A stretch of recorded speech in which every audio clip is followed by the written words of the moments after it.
40வது நாள். முதல் 16 நாள் அவதூறுகள், பொய் பிரச்சாரங்கள், துரோகங்கள், சூழ்ச்சினா என்னன்னே தெரியாத நம்மளுடைய கட்சி 30 வருஷமா இயக்கங்களா, மக்கள் இயக்கங்களா உருவாகி நலத்தட்ட இயக்கங்களாகவே மக்களோட இருந்து இதை வழிநடத்தி இன்றைக்கு சூழ்ச்சினா என்னன்னு முதல் முறையா கரூர்ல பார்த்து அந்த சூழ்ச்சியை எதிர்கொண்டு இன்றைக்கு எந்த சூழ்ச்சி செய்தார்களோ அந்த திமுக இன்றைக்கு மக்கள்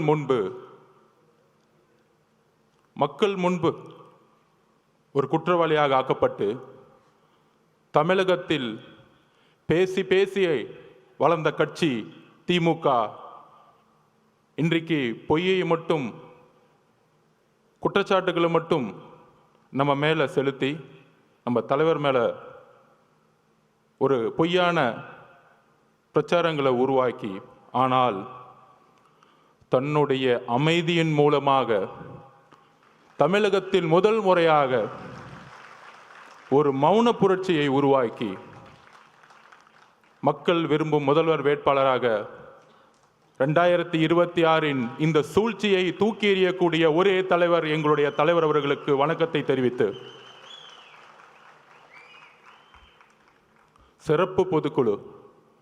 சிறப்பு பொதுக்குழுனா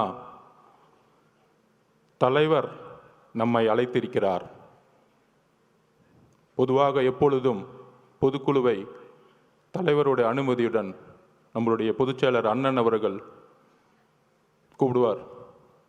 ஆனால் இன்றைக்கு தலைவர் அவர்கள் நம்மை இந்த தமிழகத்திற்கு தாவைக்க முடங்கியது, தாவைக்கவுடைய மாவட்ட செயலாளர்கள் கைது செய்யப்பட்டார்கள், பொதுச் செயலாளர் ஓடிவிட்டார், நிர்மல்குமார் ஓடிவிட்டார். யார் ஓடினது? உங்க அப்பா கைது செய்யும் பொழுதும் நீங்க ஓடுனீங்களே, அப்படியா ஓடணும்? நாங்க கலைஞர் கைது செய்யப்படும் பொழுது யார் ஓடினார்? திமுக வரலாறு தெரியுமா? கலைஞர் கைது செய்யப்படும் பொழுது சொந்த மகன் ஓடினார். வரலாறு பத்தி பேச ஆரம்பிச்சும் தாங்க மாட்டீங்க.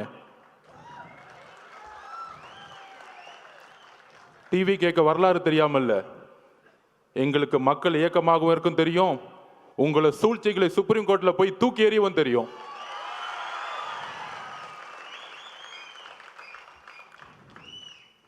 என்ன பண்ணிட்டோம்? மக்கள் இயக்கமா இருந்து ஒரு அரசியல் கட்சியை உருவாக்கி மக்களிட போய் ஒரு பிரச்சாரம் பண்றார்.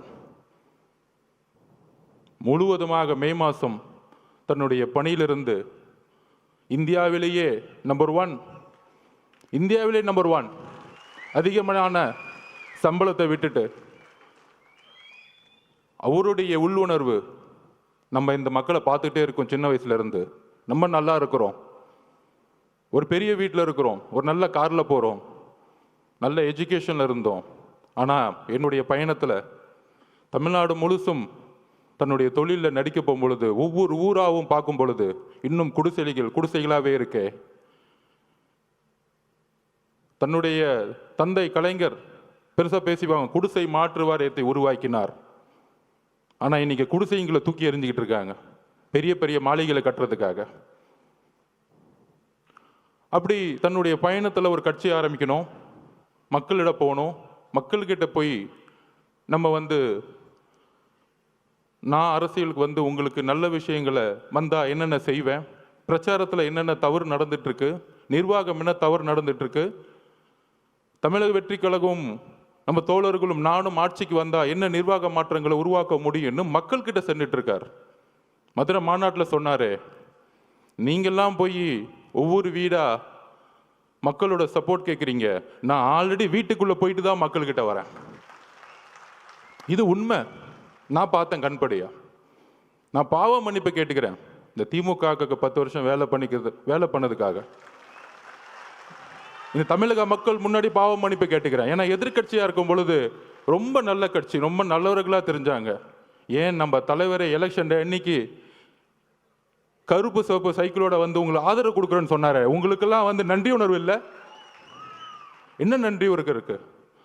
அரசியல்ல ஒருத்தரை அழிக்கிறதுக்கு இவ்வளோ பெரிய குற்றச்சாட்டுகளா சொல்ல முடியும்?